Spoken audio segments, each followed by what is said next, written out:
Nashik road हो घातलेल्या महानगरपालिका निवडणुकीच्या माध्यमातून नाशिक मनपा मोठ्या प्रमाणात निवडणुकीचे धामधूम सुरू आहे।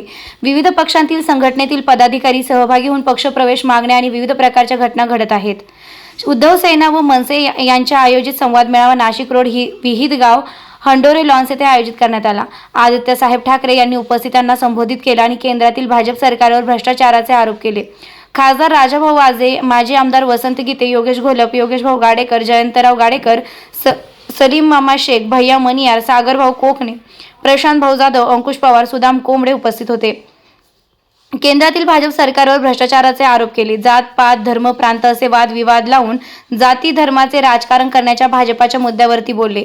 नाशिक महानगरपालिकेत जास्तीत जास्त नगरसेवक निवडून येतील असा ठाम विश्वास आदित्यसाहेब ठाकरे यांनी व्यक्त केला आहे। वृत्तसंकलन अधिकार न्यूज, संचालक संपादक प्रवीण नेटावणे, नाशिक। बोलू की थांबू? कारण आपल्यापेक्षा जास्ती भूक ही भाजपाला लागलेली आहे।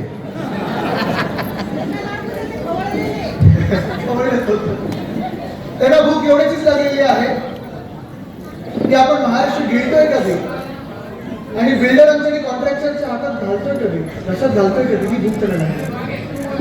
आता तुम्ही मला सांगा की ही भूक त्यांना भागू द्यायची आहे की त्यांना भुकेला ठेवायचं हे तुम्ही ठरवायचं। भुकेला ठेवायचं तुम्ही ठरवायचं, कारण ही भूक फार भयानक आहे। ही भूक जी आहे ही महाराष्ट्र संपवणारी भूक आहे। ही भूक आपण पाहत आहोत शहर संपवणारी भूक आहे आणि हीच भूक ही आपल्या देशाला मागे नेणारी भूक आहे। खरं तसं पाहायला गेलं तर आपण पूर्णपणे सत्ता त्यांच्या हातात दिली। 2017 तुम्हाला आठवत असेल, 2014 तुम्हाला आठवत असेल। आज इथे पदाधिकारी मेळावा सगळा जो आपला होत आहे तो ह्याच कारणामुळे होत आहे की जी स्वप्न आपल्याला दाखवली गेली होती भाजपकडून, ते एक तरी स्वप्न हे पूर्ण झालंय का याचं उत्तर तुम्ही मला द्या। झाले?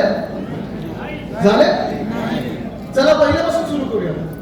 2014 ला काय करणार होते आपल्याला? ते अच्छे दिन येणार आहे असं सांगितलं होतं ना। 2014 पासून आतापर्यंत किती वर्ष झाली? 11 वर्ष झाली, 12 वर्ष झाली। 12 वर्ष बहुमताचं ज्यांचं सरकार आहे, दिल्लीत सरकार आहे, महाराष्ट्रात सरकार आहे। तुम्ही मला सांगा, या महाराष्ट्रासाठी असेल किंवा या देशासाठी असेल चांगले दिवस आलेत का? आलेत? तुम्ही मला एक तरी चांगली गोष्ट सांगा। जर आपण संपूर्ण महाराष्ट्राचा विचार केला किंवा देशाचा विचार केला तर जे आपल्याला सांगितलं गेलं होतं की अच्छे दिन मध्ये काय काय होणार आहे, अच्छे दिन आने वाले मध्ये काय काय होणार आहे, सुरुवातच करायची झाली तर 2 कोटी तरुणांना रोजगार मिळणार होता। 20 लाखाला तरी मिळालाय का? मिळालं? उलट बेरोजगारी वाढत चाललेली आहे। रुपया डॉलरच्या बरोबरीला नव्हता, एकाला 1 होणार होता। आज किती पोहोचले रुपया? 90, 92, 95।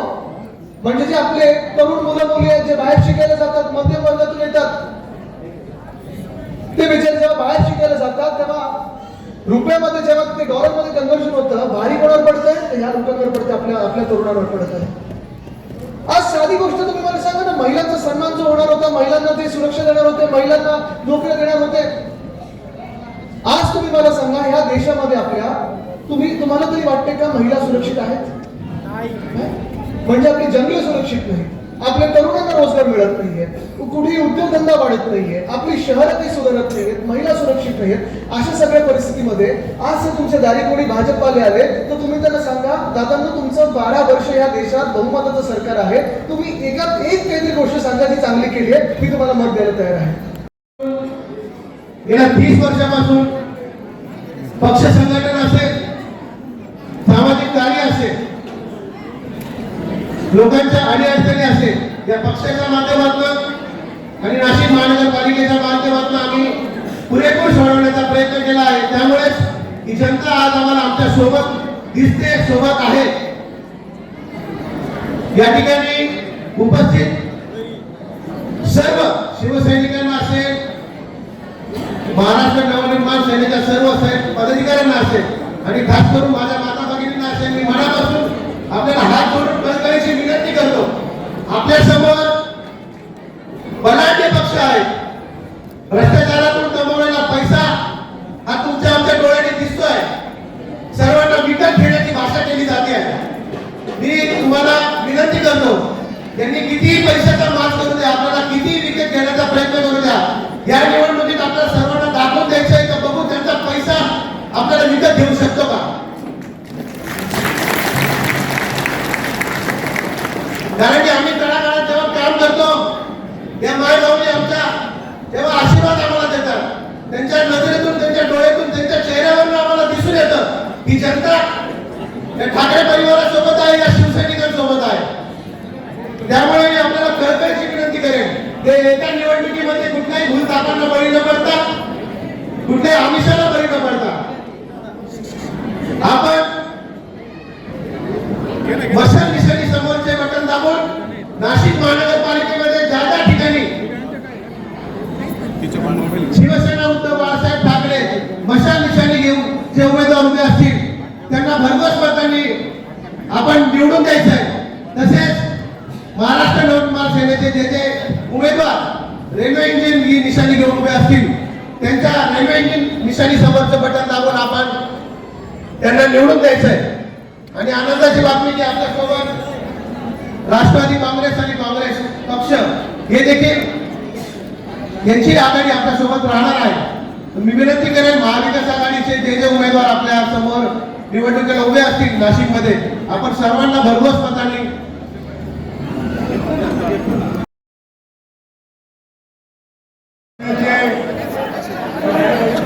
युवा सेवक सेना प्रमुख आदरणीय आदित्यजी ठाकरे साहेब, या नाशिक लोकसभा मतदारसंघाचे खासदार आदरणीय राजाभाऊ राजे, शिवसेना नेते आदरणीय दत्तानाना गायकवाड, आदरणीय वसंतभाऊ गीते, शिवसेनेचे जिल्हा प्रमुख पीजी सूर्यवंशी, उपस्थित मंचावरील सर्व मान्यवर, उपस्थित बंधू आणि भगिनींनो, खरं तर 2017 ते 2022 पर्यंत नाशिककर जनतेने भारतीय जनता पार्टीच्या हातामध्ये महानगरपालिकेची सत्ता दिली आणि तब्बल 66 नगरसेवक भारतीय जनता पार्टीचे निवडून आले. जर तुमच्याकडे 66 भारतीय जनता पार्टीचे नगरसेवक निवडून आले तर मला वाटतं इतर पक्षातनं तुम्हाला उमेदवार आयात करण्याची गरज का पडली. आणि मी आपल्याला या संवाद मेळाव्याद्वारे सांगू इच्छितो का भारतीय जनता पार्टीने सर्वे केला आहे आणि त्या सर्वेमध्ये भारतीय जनता पार्टी त्या सर्वेमध्ये भारतीय जनता पार्टीला जनतेनं नाकारलं आहे. ज्या प्रभाग क्रमांक 13 मध्ये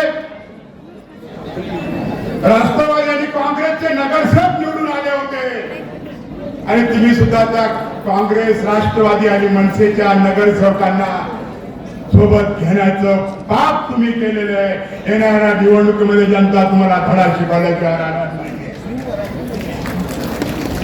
जर तुम्ही 100+ नारा देत होते का आमचे 100 प्लस आमचे नगरसेवक निवडून येणार आहे, तर तुम्हाला इतर पक्षातनं नगरसेवक घेण्याची गरज का भासली आहे. गरज यासाठी भासली आहे का तुम्हाला खात्री नाहीये का महानगरपालिकेच्या सत्तेमध्ये जनता आपल्याला बाजूला ठेवणार आहे, म्हणून इतर पक्षाचे उमेदवार तुम्ही आयात करताय. तुम्ही इतर पक्षाचे उमेदवार आयात केले आहात, पण जनतेला तुम्ही अजून आयात केलेले नाहीये. जनतेला गृहीत धरू नका. जनता ही महाविकास आघाडी सोबत आहे आणि येणाऱ्या महानगरपालिकेच्या निवडणुकीमध्ये आता 2 भाऊ एकत्र आले आणि 2 भाऊ एकत्र आल्यानंतर यांनी इतका मोठा धक्का घेतला आहे तर त्यांच्या पायाखालची वाळू घसरलेली आहे. या संवाद मेळाव्यावर दिसतंय आदित्य साहेब, नाशिकची जनता यांच्या तोंडामध्ये शेण घालते. तुम्ही काँग्रेस, राष्ट्रवादी आणि मनसेच्या नगरसेवकांचा प्रवेश करताय, त्याच्यापेक्षा कुठली निंदनीय गोष्ट नाही. आणि बाहेर भारतीय जनता पार्टीचे पदाधिकारी हे आंदोलन करताय. मी खात्रीने सांगतो, आदित्य साहेब, शिवसेना आणि मनसे आम्ही तुम्हाला आश्वासन देणार नाही. नाशिककर आम्ही तुम्हाला शब्द देतो, नाशिकची जनता, संस्थापक छत्रपती शिवाजी महाराज, अखंड हिंदूंचे पंचप्राण, हिंदू हृदय सम्राट सर छत्रपती बाळासाहेब ठाकरे यांना त्रिवार मानाचा मुजरा. या महाराष्ट्राचे माजी मुख्यमंत्री, पक्षप्रमुख आदरणीय उद्धवजी ठाकरे साहेब, या महाराष्ट्राचे नव्हे तर देशाचे युवा नेतृत्व, शिवसेना नेते, माजी मंत्री जे आज आपल्या नाशिक मध्ये आलेले आहेत, आपल्या सर्वांच्या वतीनं, नाशिक पुण्यनगरीच्या वतीनं आदरणीय आदित्यजी साहेब ठाकरे यांचं आपण टाळ्यांच्या गजरात स्वागत करूया. मित्रांनो, मी जास्त काही बोलणार नाही, परंतु 3.5 वर्षापूर्वी या महाराष्ट्रामध्ये जी गद्दारी झाली, खासदार गेले, आमदार गेले, तुटले फुटले, खोके घेतले, टेंडर पाहिजे, कॉन्ट्रॅक्टर पाहिजे, पद पाहिजे, प्रतिष्ठा पाहिजे, नगरसेवक सुद्धा गेले मित्रांनो. परंतु कालपर्यंत जे गेले ते गद्दार, आणि हे तुम्ही आम्ही मंचावर बसलेले आहेत, हे खुद्दार आहेत. 2 दिवसापूर्वी काय घडलं त्यांचं नाव घेऊन आपण त्यांना मोठं करणार नाही, परंतु अनेक शिवसैनिक आले आणि म्हणाले, अरे गेले ते कावळे आणि आता शिल्लक आहेत ते मावळे. या मावळ्यांच्या भरोशावर आपल्याला या महानगरपालिकेमध्ये महाविकास आघाडीच्या भरोशावर 100% भगवा फडकवायचा आहे. फडकवणार ना? आपण एकत्र आहोत ना? आणि म्हणून 5 जुलैला 18 वर्षापूर्वी हिंदू हृदय सम्राट सर छत्रपती बाळासाहेब ठाकरे साहेब यांचं जे स्वप्न होतं की दोन्ही बंधू या महाराष्ट्रासाठी मुंबई, विदर्भ, मराठवाड्याचे तुकडे करण्याचा जो मनसुबा या महायुतीचा, भाजपच्या लतभ्रष्ट लोकांचा आहे, आणि ते रोखण्यासाठी दोन्ही बंधू आदरणीय उद्धवजी ठाकरे साहेब, राजजी ठाकरे साहेब एकत्र आले आहेत. आणि म्हणून या महाराष्ट्रात आनंद झालेला आहे. अरे खऱ्या अर्थानं खूप भाषण न करता आपल्या आम्हाला या शहरामध्ये शिवसेनेचा असेल, महाराष्ट्र नवनिर्माण सेनेचा असेल, काँग्रेस, राष्ट्रवादी, कम्युनिस्ट, जिथं महाविकास आघाडीचा शिवसेनेचे नेते आदित्य साहेब येणार आहे. या ठिकाणी आपण सर्व आला, तुमचं सर्वांचं मनापासून आभार मानतो. खर तर राजकारणाचा चिखल झाला, सगळेच मानतात, परंतु आपण जर विचार केला, तुम्ही जर सर्व बघितलं असेल, अत्यंत गरीब माणसं, अत्यंत साधारण कार्यकर्ते, कुठे पदावर नसताना आपल्याला साहेबांनी एक उमेदवारी दिली. उमेदवारी दिल्यावर आपण निवडून आलो. निवडून आल्यावर आपल्याला कुणी भाऊ म्हणायला लागले, कुणी तात्या म्हणायला लागले, कुणी नाना म्हणायला लागले. मित्रांनो, आपण सगळं विसरून गेलो. आपण भाऊ म्हणायच्या लायकीचे नव्हतो, तात्या म्हणायच्या लायकीचे नव्हतो, परंतु साहेबांनी आपल्याला मोठं केलं. मोठं करताना आपण ते सर्व विसरलो. आपण पैशाचा माल आला, इकडे तिकडे पळायला लागलो. कोण बीजेपीत जातंय, कोण शिंदे गटात जातंय, कोण पुढे जातंय. मित्रांनो, आपण सगळं विसरून गेलो. पण मी या ठिकाणी जास्त बोलणार नाही. बोलायला वसंत भाऊ आहे, सगळे आपले मोठे नेते आहेत. मलाही एक ग्रामीण भागाचा म्हणून संधी दिली. मी आपल्याला कळकळीची विनंती करतो, इलेक्शन येतात, इलेक्शन जातात, माणसं कोणती कामाची आहे, कोण आपलं काम करी, कोण आपल्या संघ धावल, कोण आद्या रात्री आपल्या संघ पळेल, अशी अत्यंत चांगली माणसं आपल्या शिवसेनेने दिली आहे. मी कळकळीची विनंती करतो, सत्ता थोडे जोर नसती, सत्ता 5 वर्ष येते, 5 वर्षांनी सत्ता जाती, पण माणसं देत असतात. मी कळकळीची विनंती करतो, आपण सर्वांनी आपल्या येथे उमेदवार किती मशाल निशाण्याला प्रचंड मताने विजय करा आणि त्यांना प्रचंड मताने आपलं काम करण्याची आपली संधी करण्याची सेवा द्या अशी विनंती करतो आणि माझ्या दोन शब्द संपर्क युवा सेनेचे आदित्य साहेब आपल्याला मार्गदर्शन करण्यासाठी येत आहे. त्या निमित्ताने आपण सर्व इच्छुकतेने त्यांची आपण वाट बघत आहोत. मी जास्त वेळ घेणार नाही, कारण आज राजकारणाचा पूर्ण चिखल होत आहे. कारण मन सुद्धा आमचं लागत नाही, कारण या राजकारणात समाजकारणात राहा कधी राहा अशी परिस्थिती दुरुस्ती परिस्थिती होत चालली आहे. कारण ह्या सत्ताधारी सरकारने येणाऱ्या युवा जनरेशन रोजगार असेल, युवा शिक्षणाच्या बद्दल असेल, आपली मराठी शाळा असेल, महागाईच्या संदर्भात असेल, हा विषय सुद्धा काहीच होत नाही. फक्त रोज टीव्ही लावला का फक्त तो त्याला इकडून घेऊन तिकडे गेला, तो त्याचे कपडे काढ, तो त्याचे चटी काढ, हाच एकमेव विषय आम्हाला पाहायला भेटतो. माझ्या माता भगिनी सुरक्षित नाही.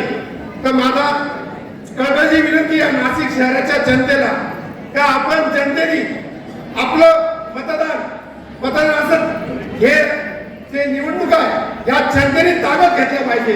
या जनतेने या भारतीय जनता पार्टीला या मुद्दे गटाला यांना धडा शिकवला पाहिजे. आमच्या बोलण्यापेक्षा तुम्ही मतदान आणि या जनतेने या निवडणुका ताब्यात घेतल्या पाहिजे ही माझी स्वतःची इच्छा आहे. कारण आम्ही 30 ते 40 वर्ष बाळासाहेबांनी आम्हाला मंत्र दिला, 80% समाजकार्य, 20% राजकारण. बघा तुम्ही या नाशिक शहराचा उगम झालेली शिवसेना देवळाली गावात काय परिस्थिती झाली. त्या भगूरमध्ये ग्रामीण मधली पहिली शिवसेना शाखा होती. तिथली परिस्थिती काय झाली त्या मिंदे गटाची बघा. आम्ही तिथं प्रचाराला होतो. त्या शिवसेनेने इतकं मोठं केलं, 25 वर्ष भगूर नगरपालिका ताब्यात होती. आज त्यांनी उद्धव साहेबांच्या पाठीत खंजीर खुपसून शिंदे गटात गेल्यानंतर काय परिस्थिती तिथल्या भगूरवाल्यांनी केली. मी स्वतः तिथं भगूरमध्ये 8 दिवस होतो. तिथल्या प्रत्येक घरात बसून त्या जनतेने एकच सांगितलं मला, माझ्या माता भगिनींनी ते भगूर ताब्यात घेतलं. माझ्या माता भगिनींनी मला सांगितलं, मी एका घरात 5-5 मिनिटं बसायचो. त्या माता भगिनी सांगितलं किती पैसे देऊ द्या, आम्ही त्याचे पैसे घेणार आणि त्याला पाडणार. बघा त्या भगूरला काय परिस्थिती झाली. अशीच परिस्थिती तुम्ही त्या नाशिक महापालिकेमध्ये कराल अशी अपेक्षा बाळगतो.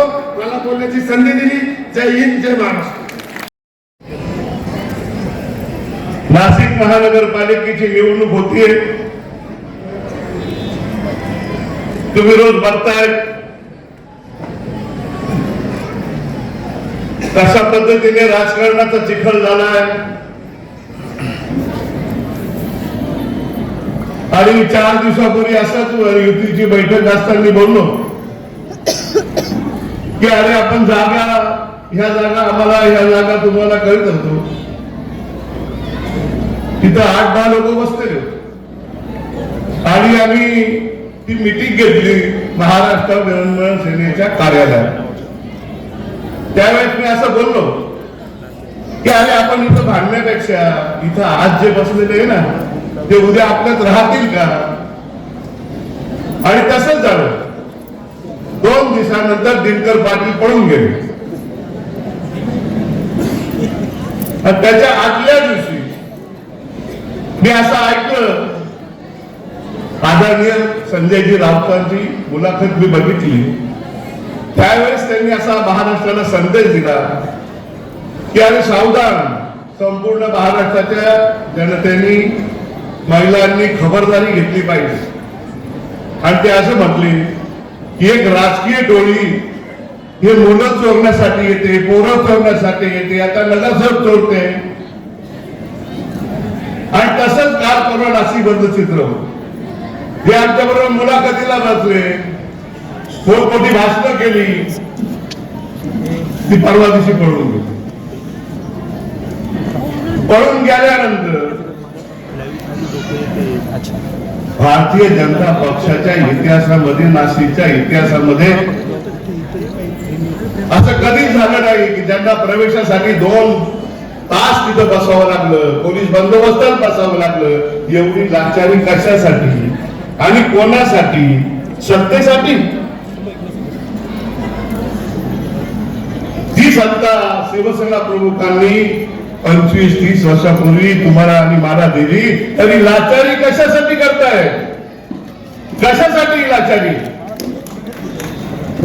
मी आता इथं आलो, साहेब यायला टाईम होता, दत्तादादांचे चिरंजीव मला एका वर्तमानपत्राची बातमी दाखवतो आणि भाऊ ते बघा, देशदूत मधली बातमी बघा. काय झालं? म्हणजे माझंही नाव आलं आणि प्रथमेशचंही नाव आलं. अरे म्हटलं मग 4 दिवसापूर्वी तुला सांगितलं होतं ना की सावध राहा, मुलं चोरणारी टोळी या भारतीय जनता पार्टीची नाशिक मध्ये फिरतीये, त्याच्यामध्ये एवढं काय वावतंय? आणि हे चोर आहे हे आपलं बोट धरून मोठे झाले. इथं अनेक मंडळी की त्यांनी आमच्या अनेक निवडणुका बघितल्या, आम्हाला घडवलं. आम्ही शिवसेना प्रमुखांच्या तालमीत तयार झालेली माणसं आहोत. आम्ही लाचारी शिवसेना प्रमुखांनी आम्हाला शिकवलेलं नाही. आमचं सगळं आयुष्य शिवसेना प्रमुखांनी घडवलं. आणि माझी जी चर्चा संपूर्ण शहरामध्ये चालू आहे, संपूर्ण जिल्ह्यामध्ये चालू आहे. कशासाठी? मला महापौर शिवसेना प्रमुखांनी केलं, मला सहकार क्षेत्र शिवसेना प्रमुखांनी दाखवलं, मला आमदार राज ठाकरेंनी केलं. आणि आज संपूर्ण महाराष्ट्र त्या दोन्ही ठाकरे बंधूंचं स्वागत करतं. आणि म्हणून तुमच्या आपल्यावर जबाबदारी आहे. घाबरायचं नाही.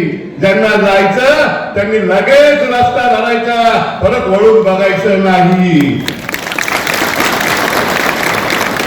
घोडा मैदान जवळ. ही जास्ती वेळ घेणार नाही. ही पहिली सभा आहे, पहिली मिटिंग आहे. साहेब आले, साहेबांना परत मुंबई सांभाळायची, महाराष्ट्र सांभाळायचं आहे. आणि म्हणून सगळ्यात जास्ती महिला या ठिकाणी.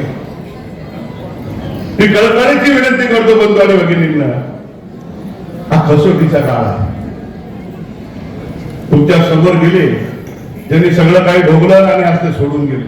जाऊ द्या, येतील जातील, फरक काही पडत नाही. शिवसेनेचा प्रमुखांचा आशीर्वाद आहे. या महाराष्ट्रामध्ये सगळ्या महानगरपालिकेवर शिवसेनेचाच भगवा फडकल्याशिवाय राहणार नाही.